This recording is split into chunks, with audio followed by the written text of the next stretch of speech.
And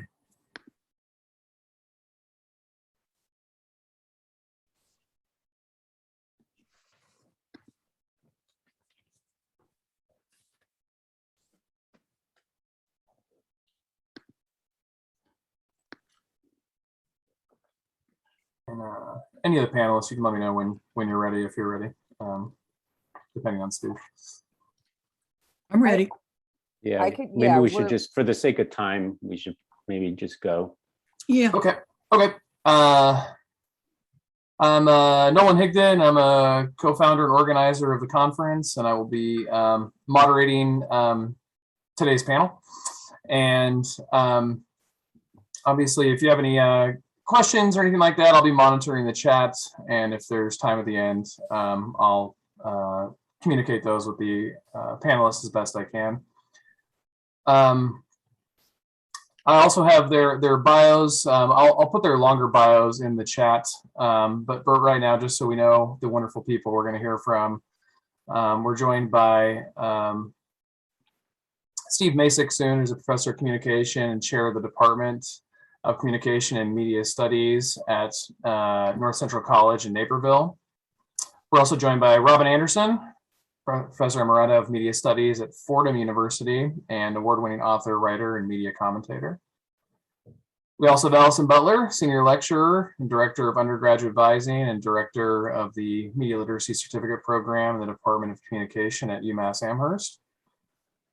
Andy Lee Roth, the Associate Director of Project Censored, is here as well. And Jennifer Levinson, tenured instructor of English at City College of San Francisco.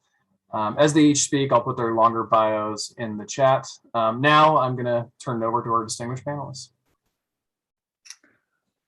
Thanks so much. Oh, yeah. Hi, thanks. It's great to be here. And I think, I'm going to go first, right? Okay, well, we decided to divvy up our topics. I've been a judge for a long time, and so I thought I would talk a little bit about that, about the project. And I believe this is our 45th year. If we were founded in 1976, this is our 45th anniversary of Project Censored. And I haven't been a judge quite that long, but I was looking at my bookshelves, and I do have Project Censored books going back to 1994. It's a testament to the archive that you can create, which documents year after year an incredible wealth of information and stories and analysis that really were underreported, that didn't make it onto the mainstream news media in a way that they should have. And I'll just talk a few minutes about how I've used those in my research and in my classes, and how they can be utilized in that way, and then how they can, turn up as topics for writing, to use them really as a historical archive. So I've used the book as it comes out annually in a number of different classes, from journalism to introductory theory, media, culture and society, media and society, to introduce the topics of censorship.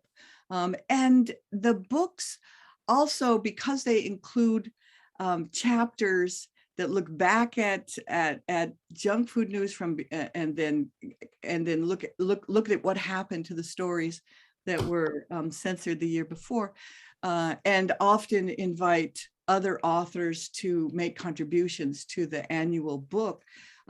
They have so much. They've been, over the years, so rich in their content. And for the last couple of years, I've been writing the news abuse chapter. And my role really in media literacy has primarily been as a media critic. To start out, what I found with is students really understand, I think, how media shapes the world and opinions and public opinions when you use a critical lens to look at the way the news media treat various topics. This really came came to the fore in my thinking and my teaching with the Clinton administration and the way that they reformed, reformed welfare way back in the mid-90s in Clinton's second term, and pointing out the media coverage and how it was absolutely at odds with all of the facts of who received welfare.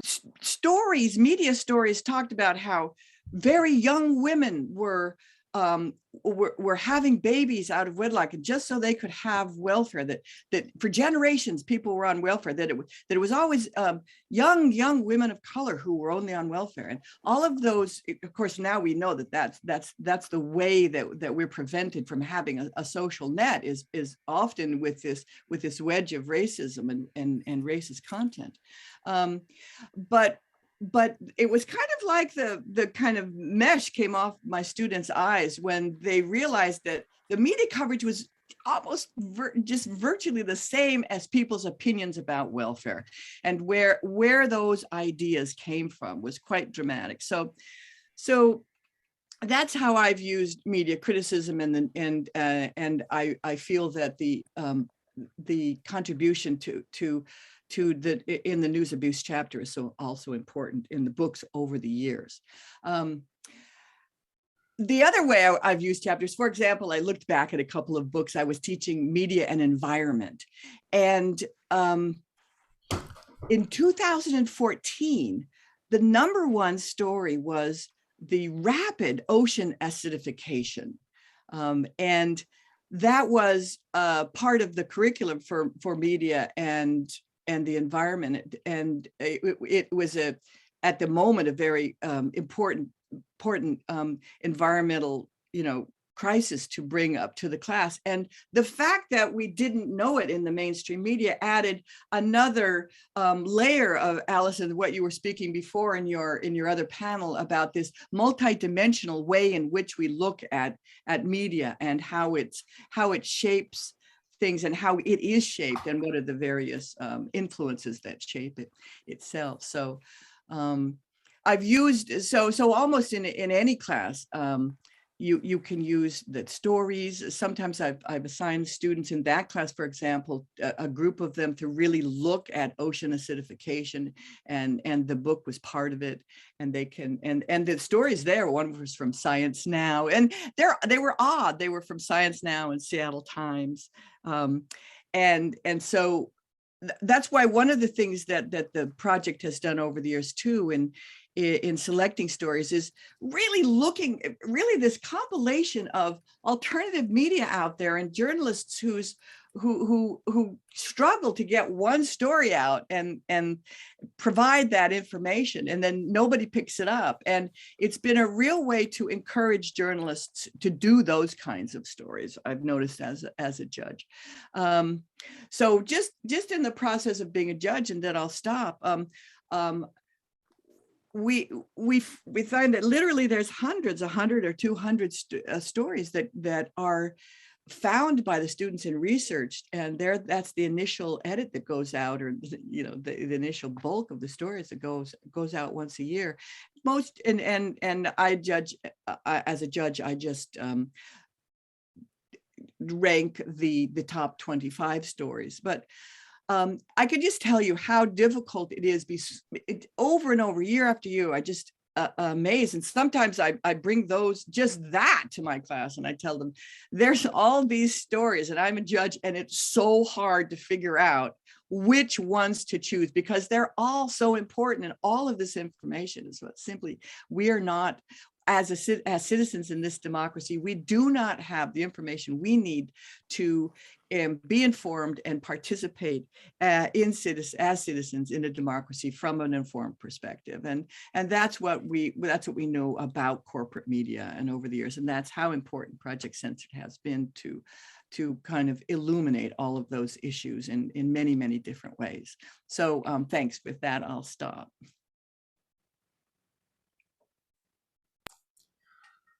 Okay, thank you, Robin. I'm going to jump in here since I was supposed to introduce the panel and moderate. I'm Steve Macek, and I'm sorry I'm late to the panel because I was having problems with Zoom. So thank you, Robin. What I thought I would do is just say a little bit about Project Censored's campus affiliate program, and then I am going to and to the validated independent news story assignment, and then I'm going to pass it on to Andy Lee Roth, who's going to talk about kind of the nuts and bolts of that assignment and the and then he will then pass it off to Jen Levinson and Allison Butler, who will talk about how they use that assignment and Project Censored and the annual yearbook and the top 25 list in their classrooms. And then I think after that is done, and that shouldn't take maybe more than a half an hour, we'll have some dialogue among the panelists and then open it up to Q&A. You know, as Robin, I assume, and I'm sure I could tell from what she was saying, said the core mission of Project Censored, right, is to identify, research, and evaluate news stories that are underreported or ignored by the big corporate media. And then every fall it releases this list of the top 25 most important censored or overlooked stories of the year that are vetted by judges like Robin and then released as an annual yearbook published by Seven Stories Press. And in order to find stories for this annual list, Project Censored depends on submissions of what we call validated independent news stories, or VINs, that are investigated by the project's 20 or so campus affiliates across the United States and Canada. Instructors at these schools have found that assigning students to find, research, and summarize validated independent news stories helps them to develop, valuable critical media literacy skills like critical thinking, deep research, news judgment, writing, and builds their knowledge of how corporate media filter out vital information about the topics that Robin was just talking about war, climate change, human rights, government corruption, and economic inequality, all the topics that end up, as the topics of the stories that we see on the top 25 list. And the public-facing nature of the sort of writing that students produce for this assignment, every VINS that meets Project Censored's criteria is published at least on its website, and some of those validated independent news story summaries are actually published in the annual book, encourages students to be more conscientious in their research and more careful and precise in their writing. And the assignment itself, the research process the students undergo, and as well as the chapters like the junk food news chapter and the news of oops chapter in the book and the top 25 list, often spark these very vibrant classroom discussions in a way that about the various ways that corporate media fail to serve democracy, and about the important stories that that we in the public are not being truly informed about. So one of the kind of aims of the remainder of this panel is to provide all of you with an overview of how we as instructors incorporate the VINS assignment and the annual Project Censored book into our classrooms, and to review some of the pedagogical benefits of doing so. So to kind of fill in to provide you with the nuts and bolts of how that assignment works in an actual classroom, I'm going to hand it over to Andy Lee Roth. Thanks, Steve. I want to begin by thanking, on behalf of all of us panelists, the conference organizers, some of whom it's a real honor to have here and participating in this session right now, including Jeff Scher, Nolan Higdon, of course, and Raina Robinson. Thank you so much. This has been a really thrilling and inspiring weekend of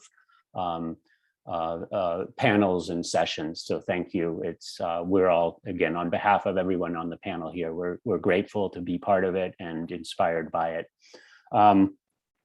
So I want to be even more direct than the very good setup that Steve's just provided and the context for the work we do that Robin said earlier, and say this panel is intended to recruit new faculty to join us in the work we're about to describe. We're here to convince you, if you are a teacher, that this is something that you can do in your courses with your students, and that if you do so, you'll reap some of the benefits that we have seen in our work with our students. So just cards on the table. I'm mixing metaphors now. From putting my cards on the table, I'm now going to give you a kind of galloping overview of what I think of and what we present as the kind of 3 steps that constitute the validated independent news exercise. The 3 steps involve students in the selection of a story to research, actually researching that story, and then third and finally, summarizing that story for publication. So I'm going to go through each of those in, as I say, kind of a galloping overview. And once I've passed the baton on, I will post some links to online resources for each of these elements that I'm describing. So the first step is story selection. And from the get-go, this assignment engages students directly in a hands-on way in what we've all been talking about this weekend as critical media literacy. One of the first things students have to do in finding a story that is going to become, in effect, their story that they will take ownership of and research is they need to look for stories that have been produced by independent news sources. And so we talk a lot in the classes that I've done, that I've taught about the differences between corporate and independent news sources. And that is not simply a theoretical discussion in the context of this assignment, but a very practical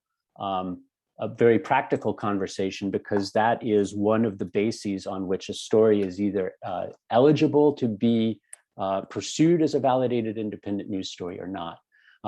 There are some guidelines. I'm posting some links now. There are guidelines for how to help students distinguish between corporate and independent news sources. This itself is not a cut and dry, issue.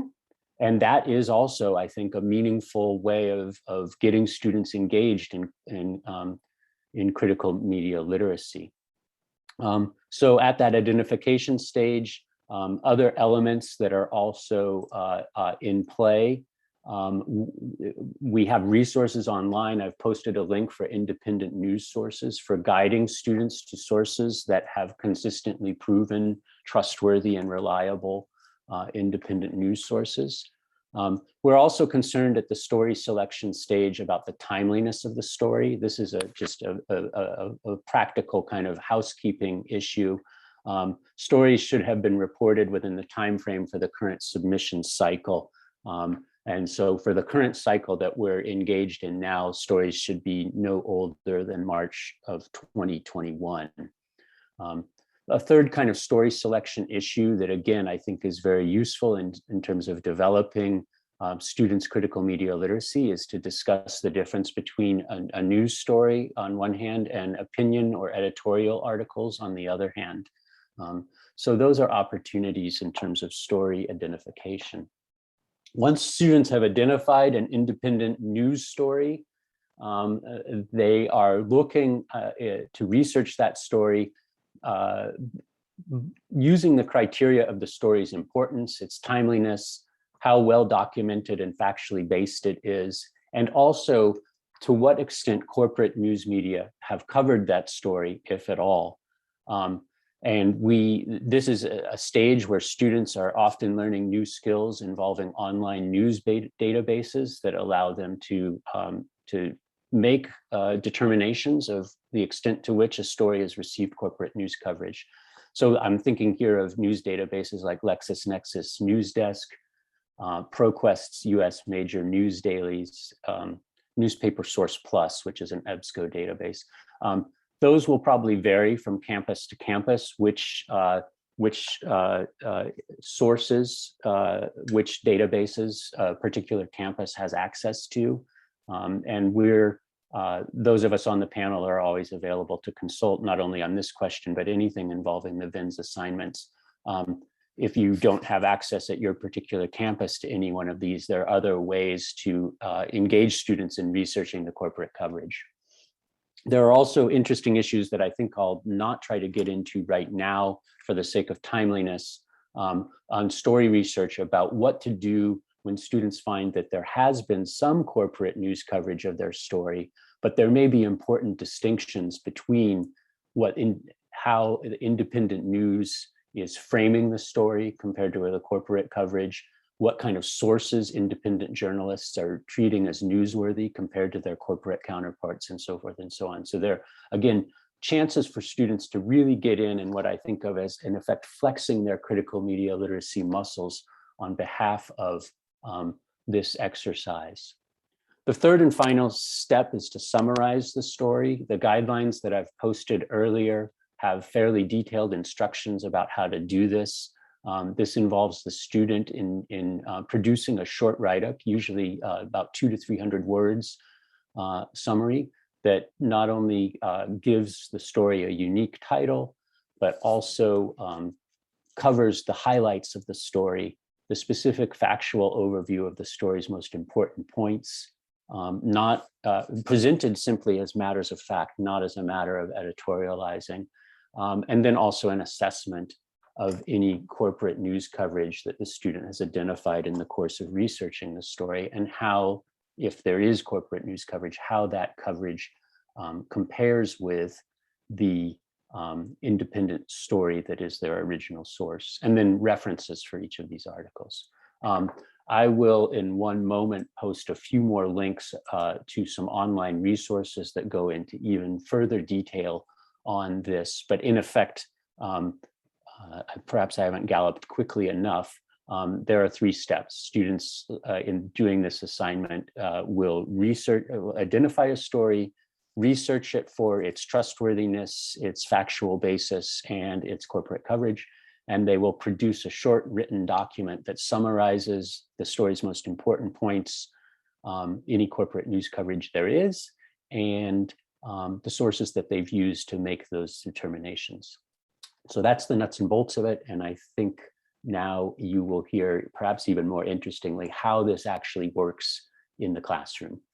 Thanks. Yeah, and next we're going to hear from Jen Levinson, and I think, Jen, you have some slides to share. Jen is a professor of English and instructor of English at City Colleges of San Francisco. I posted her bio there in the chat. Thank you, Jen.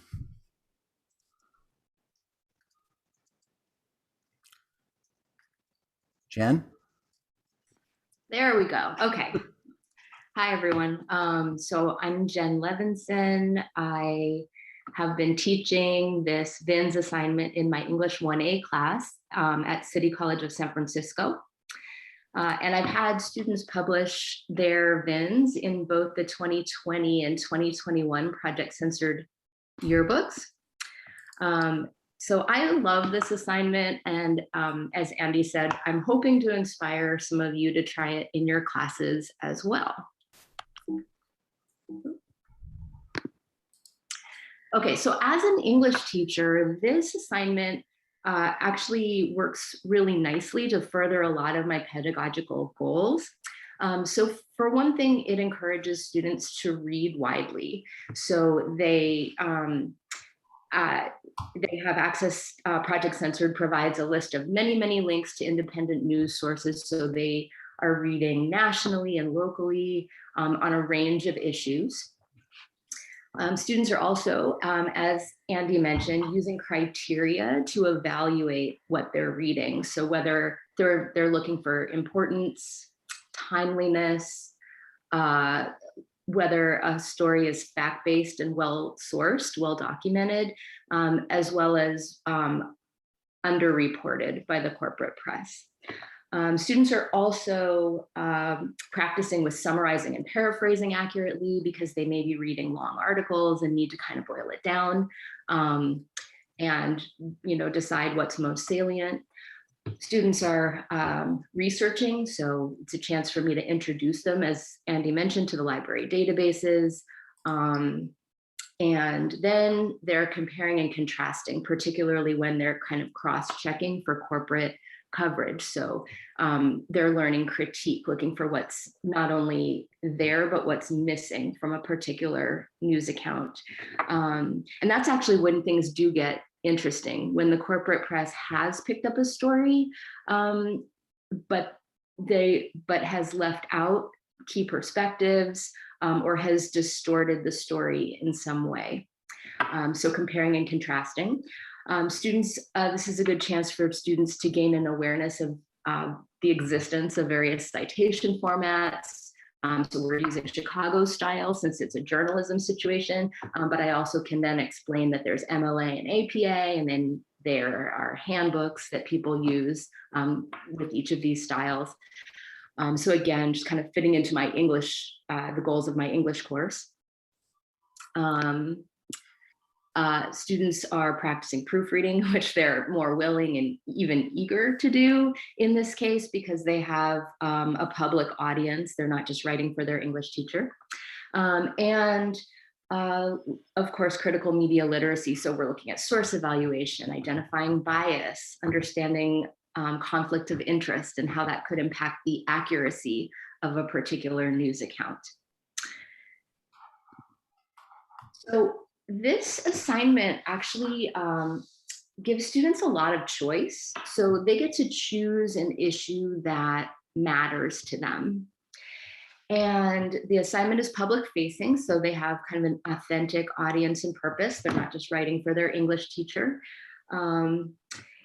They're writing to elevate and amplify a story that matters to them.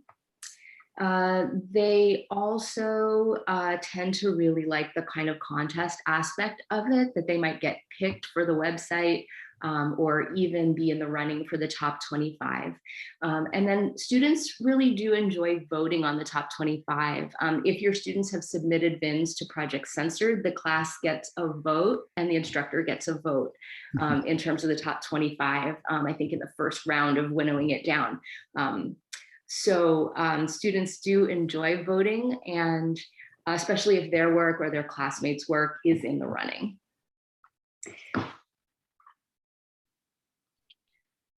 So students generally do find stories on issues that are meaningful to them, that maybe even impact their own communities.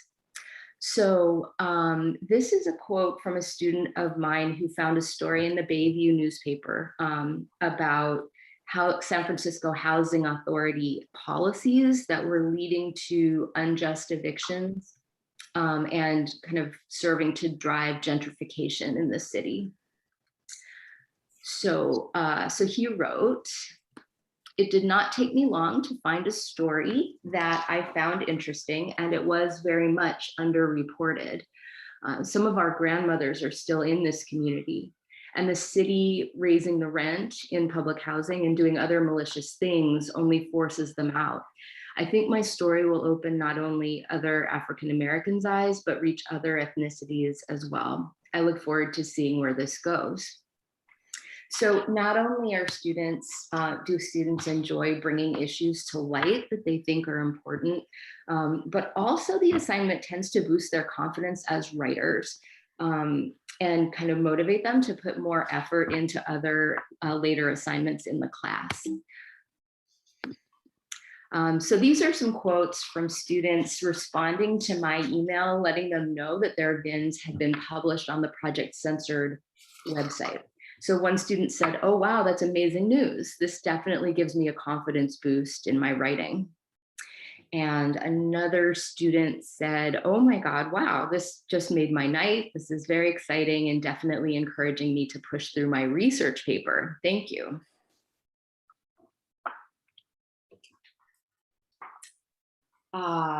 Okay, so on to just a few logistics. I spend 2 or 3 weeks on this assignment. So the first week is the reading and researching phase. This takes sometimes several iterations for students to find a story that meets the criteria. The second week would be writing and drafting. So in my class, that includes a peer review. And then lastly, in the third week is where students are editing, and I might be meeting with students one-on-one to kind of polish them up for submission. A note that collaborating with a librarian can be helpful. It's not a must, but it is helpful, especially with cross-checking for corporate coverage. Just again, in terms of logistics, Project Censored has a rubric that I've used for assessment. I find it to be really straightforward for grading purposes, and also good to use for peer review.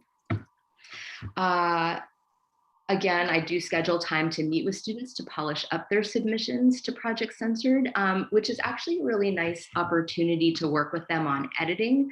And it helps them to feel really proud of what they're submitting, and is part of what really boosts their confidence as writers.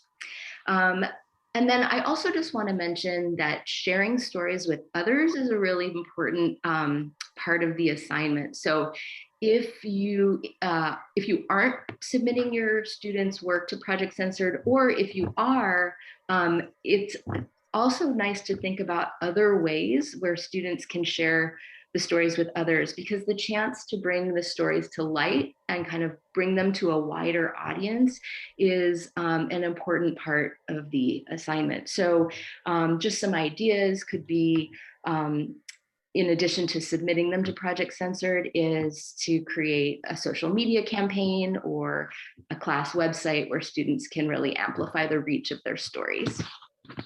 And then lastly, voting on the top censored stories. The voting takes place in the spring. So especially if you have a fall semester class, it's sometimes nice to just build the voting into your lesson plan, and maybe have the class vote on, say, the top 5 stories from the VINs that the class has compiled.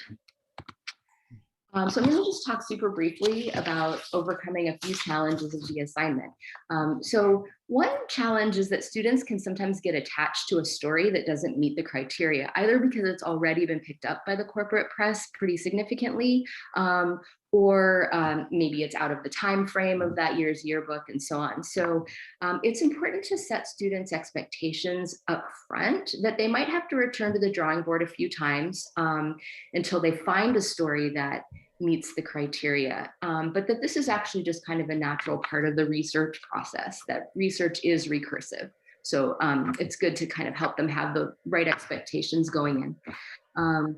Another challenge that I find is that students might be coming into my class with different levels of reading skill.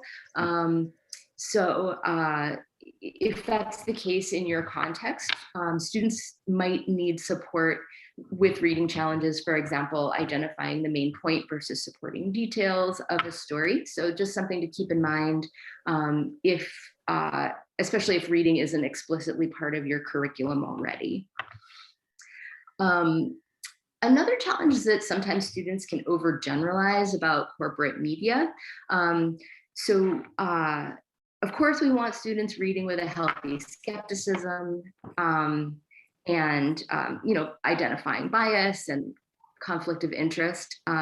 However, I certainly don't want my students coming out of this assignment with the idea that, like, everything in the New York Times, for example, is fake news. So really helping them to understand some of the nuance and the gray area there can be a challenge of the assignment, but is also, frankly, one of the benefits. And lastly, I just want to mention that students will sometimes be pursuing stories that evoke historical and systemic trauma. So for example, the student that I mentioned earlier who was researching public housing shared with me that it was bringing up memories for him of being housing insecure growing up. So I think it's really important to build in opportunities for students to be talking with each other in small groups about their stories, so that they can talk about shared struggles and build kind of a sense of shared reality with their classmates. And also that we can talk with students about their agency. So how their role in bringing these stories to light and kind of raising public awareness can actually be an important component of creating change. All right, so that concludes my part. All right, thank you, Jen. And then next we're going to hear from Allison Butler, who I think participants in this conference are already familiar with. She's senior lecturer and director of undergraduate advising in the Department of Communication at UMass Amherst. Of course, she's on the organizing committee for this conference, and she teaches courses in media literacy, and in some of those courses include the VINS assignment. So she's going to talk about how she uses the VINS assignment in her classroom. Thanks, Thank you, Allison. Steve. Thank you. And thanks to everybody for being here. This has really just been such an energizing conference. I'd really like to start kind of by saying kind of really like what Jen said and going through that so carefully about the structure and the format of the VINS essays, and absolutely 100%. It's, I think, big picture, it's such a valuable experience for students. It's also a really valuable experience for instructors. I include myself in that as well. One of the stories that I'm telling my students this semester to kind of get them inspired or get them over some of their nervousness about doing this project is that how much I've learned from the VIN stories, including, last year there was a story on Native boarding schools, Indigenous boarding schools. And that was a huge, that opened a huge door for me in terms of material that I wanted to teach, that I wanted to learn about more, that it really gives students some of the, it's the walking of the talk of their work can really matter in a way, as Jen said, beyond the walls of the classroom. For my students, I think what they get out of it is it's a real professional development opportunity, right? I mean, I can be somewhat torn about that because there's a part of me that's like college, like going to university is in of itself a professional, it is growth, right? But I know that in many of our students' minds, it's what kind of job am I going to get? How am I going to get a job? What kind of job can I get? When can I get a job? And as much as that, I mean, it's easy for me to somewhat get a little frustrated by that because I'm in a much more, professionally secure position. So I try and bring in that professional development in a way that can matter both academically as well as their understandings of professional development. And this is that, right? I mean, at the end of the day, they have a line on their resume that they didn't have before. They have professional writing. They've co-researched, they've drafted, they see something go through a process. And I think a very different way from when they're writing their own, sort of traditional academic papers. They've worked in a group with an end result that, again, is beyond the walls of the classroom. It's hands-on experience, right? It's experiential learning. One of the reasons why I bring the VINS project into my classes is they are courses that are civic engagement based, that students do civic engagement projects in each of my classes. And this is part of that, right? They are working on, it's a larger community than Amherst, obviously, but they're working on behalf of their own community on a sort of grander scale. And again, with their professional development, students will often tell me, especially in the spring, how much those stories, the VINS stories, come up in their job interviews, right? They're able to use this work as job interview answers, and it can often spark kind of unscripted questions, like employers wanting to know, tell me more about that, right? Your writing got published, tell me more about that. So they start to see how much it matters in a way that I can't tell them, right? And so one of the things that I get out of it is I don't have to tell them as much, right? I can stand at the front of my classroom and tell them about independent media and tell them about the value of writing. But I'm just a lady standing up in front of the classroom telling them about this stuff. When they're directly involved in it themselves, they see how much more it matters. It becomes something that is embodied in their work. The process is certainly not easy, right? And I really appreciate, Jen, how you break it down in such a structured way. I think it's so valuable to do that. And I really appreciate your detailing of that. I think also, in addition to that, is the range of emotions. Then you absolutely touched on this with some of your student stories that the students go through, right? They start off, I think, as many of us do, thinking that, they know what's out there. They've got this. They're going to get this done, especially because it's only 3 paragraphs. This thing's going to be something they can bang out before lunch. And that's clearly not the case, right? Then they become intimidated by what they don't know, right? They don't know how to write like this. And I'm not a journalism instructor. I'm in a media studies program. So they're not necessarily trained in that sort of writing. So it's a real brain stretch for them to move. Most of my classes are juniors and seniors, so they're pretty good at the standard 5-paragraph essay at that point. And now they have to write new, they have to write different, they have to write in a way that's unfamiliar. So they go through this range of being intimidated by what they don't know, which is, of course, can be frightening. And then they learn what else is out there. And there is a certain appreciation, I think, that develops for knowing what they don't know and how much there is left to learn. And then, of course, when it's done, this sense of pride, this sense of ownership over their work. They will often ask me, like, how is this going to get graded? And I'm like, it's basically going to get graded perfect or not, because this is publishable work, and therefore you want it to be pretty darn perfect. So if you're willing to put in the work, you can count on this portion of your grade as being stellar, because I'll take 17 drafts before I take a typo, right? Because you want this to be your professional work. So I think the realness of that, it can be really intimidating along the way, but the realness of that matters. They see their work published. They see their work, as Jen mentioned, in this sort of larger contest of potentially being the top 25. There's a certain gravitas that is part of that work. And again, kind of circling back to sort of what I get out of it is there's a lot of work as an instructor. I'm not going to say that there isn't, but we have to tell them less and get the opportunity to share with them and work with them more. And that's one of the things that is continuously so extraordinarily valuable about this project. So that's sort of my experience, my spiel with it. I'm kind of keeping an eye on the time too, and want to make sure that we have room for questions and conversation. All right. Thank you so much, Allison. So why don't we just take at most 5 minutes for the panelists, if you have additional comments, follow-up comments that you want to make about anything that anyone has said, we can throw the floor open, and then we'll have plenty of time, I think, for comments or questions from the floor. Does anybody have any additional comments or observations they want to make about the using the assignment? Go ahead, Andy. Yeah, I mean, I think one of the things that is probably implicit in the presentation, but I'll just say explicitly, is the assignment is adaptable across a range of curricula and a range of student kind of experience and needs. All of us teach or have taught in different disciplinary departments.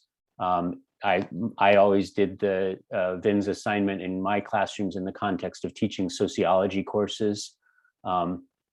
And also, I think the assignment is flexible enough so it can accommodate not only different disciplines, but also everything from first-year students, where it may be one of the first, quote, college assignments they're doing, all the way up to advanced upper division seniors who have fairly developed writing and research skills.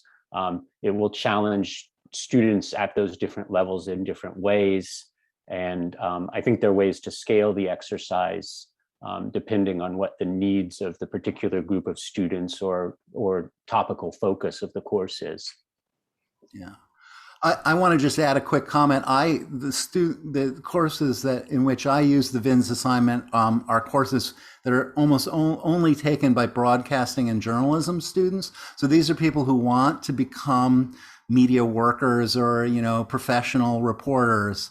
And so they don't have any problem with writing a summary lead and putting it in proper AP style and so on.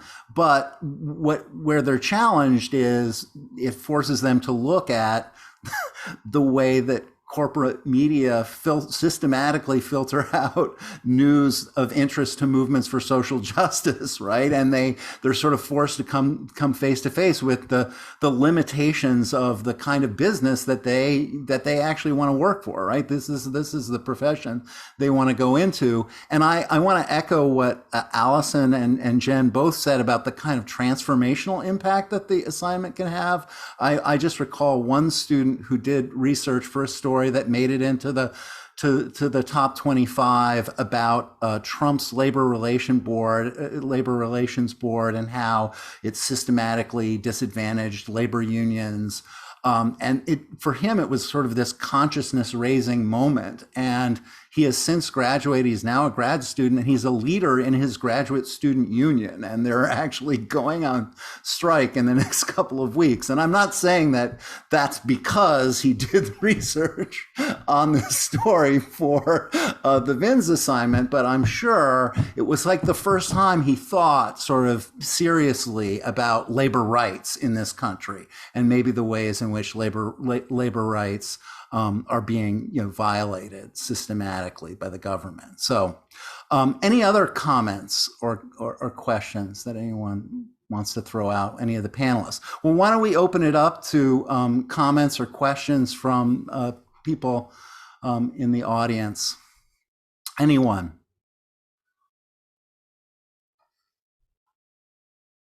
Yeah, go ahead, Nolan. We've heard a lot of this conference about some concerns people have when you take like a critical approach. It may make students pessimistic or kind of feel overwhelmed by the power of like corporate media or something. I wonder if you all can kind of speak to your experience with students. Has that been your experience, or you get more of a different reaction from them? I guess just kind of speak about the student reaction to VINS. I would say that sometimes I think that it takes a little, I think at the beginning, they'll sort of keep that from me as a way of like, there's a real learning curve as to what the corporate media are. Again, doesn't matter how many different ways I might tell them or how many different ways I bring that into our coursework, they get a real learning curve on their own. And sometimes I will read first draft paragraphs where they're writing, the New York Times covered it this way, the Washington Post covered it this way, Time Magazine covered it this way. And I'm like, okay, so you can see how it's been covered. It can take a little while before they can sort of really think outside of the corporate media, right? And so again, I would go back to what I said, that there's sort of a range of emotions, but what I try and do throughout the course of the semester, and I sort of bring it up in my own teaching. So it's not specifically like here's something to think about, like here's a whole lesson plan on the VINS, but it's more like, okay, so here's how this person told this story. And here's how we, again, I use the native boarding schools as an example. Having read about that in the VINS, I sort of poke that into the classes saying like, see how your work matters. But then I just taught the other day, and one of the pieces that I taught was a memoir by a person who was educated through a native boarding school. And one was a more academic piece that was really super critical, as most are, of the native boarding schools.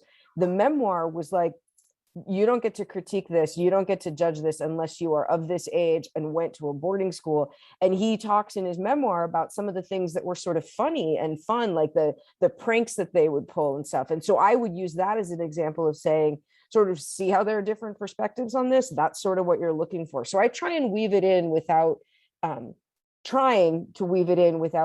bashing them over the head with it. Yeah, go ahead, Jen. Yeah, I'll just quickly say one thing that I found that kind of bolsters hope is that a lot of the stories in the corporate press are very depressing, but there's actually a lot of stories in the independent news media about solutions that are local and that are people driven, that put people over profits. And I think that students, when they find those, are very excited, and actually some of those get chosen. Some of my students' stories along those lines have been chosen for the top 25 in the book. So just remembering for them that, a lot of the reporting, there is a lot of positive that's happening in the world, and that doesn't get picked up as widely as it should. There is a question in the chat from Jan Martin. Do you want to unmute and ask your question? Or should I read it? Sure, I will ask it. I tried to do this assignment. Oh, let me do the video. See it. Okay. I tried to do this assignment last spring, and I ran into the issue that I ran out of time. And especially because students they either had a preconceived notion about a story that they wanted to talk about, or they were really stuck into corporate sources. So is this doable in the spring semester, or what is the recommendation? That's, I guess, kind of my question. Thank you. Anyone? I do it both semesters, but I totally get what you're saying. And usually I have the class that I teach in the spring is much smaller than the class that I teach in the fall, and usually has a lot of the students from the fall class. So they already kind of have their VINS chops going, right? And so if there are like new students who weren't in my class in the fall, I can usually partner them up with students who have already done the project, so they can get through some of those early struggles a little bit more quickly, right? In the fall, we only have our course deadline, not the PC deadline, right? And so in the spring, where the PC deadline is about halfway through our semester, they can usually, in working with each other, can kind of get their group mates up to speed with some of those inherent struggles, those learning curve struggles, and then get everything in by the deadline. I also tend to be a little bit more micromanaging in the spring to make sure that we're meeting the PC deadline. So I tend to be a little bit more poking at them throughout, like, don't forget to be working on this, don't forget, to make sure that we're following that deadline. But yeah, it's more comfortable for me to start it in the fall. Go ahead, Jen. Yeah, it's true that in the spring, you have to start it earlier in the semester so that they have time to meet the deadline. But the benefit of doing it in the spring is that the class gets to vote on the top 25. Because for me, the students in the fall, I can't ever really find them again afterwards, at least not really as a group. But in the spring, they get to actually discuss and look at the list and debate what they think is important. So there's definitely that added benefit of doing it in the spring. I'll just say that I also teach, also use this assignment in the spring. I teach a course in media criticism, and that always meets in spring semester, but I introduce them to the assignment in week 3 of the class. So it isn't due until maybe week 7 or 8, but I introduced the assignment in week 3. Andy, did you want to add something? Yeah, I would just add, I think first of all, one thing you see is that although it's the same assignment, how it happens in Jen's class and Allison's courses and Steve's, it's all a little different, which is an important overall point. But then I think it is more challenging in the spring. And one workaround that I've used that sacrifices a little bit of the assignments, hands-on, student-driven learning, but speeds up the process, is to start with a batch of stories that I have prepared before the semester or before the assignment is given. And instead of having the students identify a story from scratch on their own, they pick a story off of a story list that I have pre-composed. And I usually, depending on the size of the course, I might have 2 to 3 times as many candidate stories as the students in the class. I have them ranging across a variety of topics. By the time we're there, I kind of know, both given the focus of the course and the students, I've gotten to have a sense of what they're interested in, so that I make sure I have ample stories to choose from within those interest areas. And always with the escape hatch that if there's a student who comes up to me and says, there's nothing on the list I want to do, then we can work one-on-one to find a story quickly. But that does speed up the exercise process. Admittedly, at some sacrifice in terms of the benefits of students finding stories themselves. But for the spring, I find that a worthwhile trade-off. Incidentally, for the coming cycle, the deadline for story submissions will be, for this year's cycle, for this annual cycle, is April 8th of 2022. So there's still plenty of time. Okay, any other questions or comments for the group? Jen, did you want to share that last slide with all of our contact information? Let's see, there we go. Okay, so there is the contact information for all of the panelists, as well as a link to the website for Project Censored. If you go to the website for Project Censored, it will, you can see past year's top 25 lists, so you can kind of get a sense of the sort of stories that we're talking about here. There's also links on there to the Project Censored radio show, where many of the stories that end up on the top 25 list are discussed. And also, I think Andy has already posted the links to the teacher guide and the instructions for doing the VINS assignment. But on that website, you can also find a special tab devoted to educators' resources or resources for teachers, and it has all of that information there. Okay, I guess with that, I'll just say thank you. Thank you again to the Critical Media Literacy Conference of the Americas. It was great to speak to you. Sorry about the technical problems at the beginning. We really hope and strongly encourage you to consider, involving your students in the work of Project Censored, and we hope you'll all at least consider incorporating the VINS assignment into your courses. It really is. I think, as everybody has said, it's a really electrifying assignment for students. So, thank you. Thank you. Thanks.